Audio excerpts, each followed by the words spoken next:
நேருக்கு நேர் மோதிய பேருந்து அப்பளம் போல நொறுங்கிய காட்சி.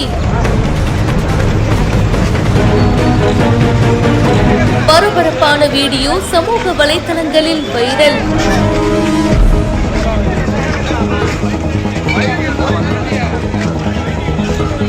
கடலூர் மாவட்டம் காட்டுமன்னார் கோவில் பக்கத்துல நெய்வாசல் பகுதியில 2 தனியார் பேருந்துகள் நேருக்கு நேர் மோதி இருக்கு.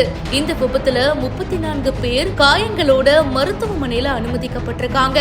குமராட்சி லால்பேட்டை இடையே நெய்வாசல் அப்படின்ற பகுதியில தான் இந்த விபத்து நடந்திருக்கு. இதுல பள்ளி மாணவ மாணவிகள், கர்ப்பிணி பெண், பொதுமக்கள், வேலைக்கு போறவங்க இந்த மாதிரி பல பேரு பலத்த காயங்களோட சிகிச்சைக்காக அனுமதிக்கப்பட்டிருக்காங்க. குறிப்பா விபத்து ஏற்பட்ட கொஞ்ச நேரத்திலேயே அந்த பகுதி மக்களும் காவல்துறையினரும் ரொம்பவே விரைவா மீட்பு பணியில ஈடுபட்டாங்க. விபத்துக்கான காரணம் பத்தி இப்ப போலீசார் விசாரணையும் பண்ணிட்டு இருக்காங்க. இந்த வீடியோ சோசியல் மீடியால வெளியாகி பரபரப்பை ஏற்படுத்தி இருக்கு. இத பத்தி உங்களுடைய கருத்துக்களை ஷேர் பண்ணுங்க.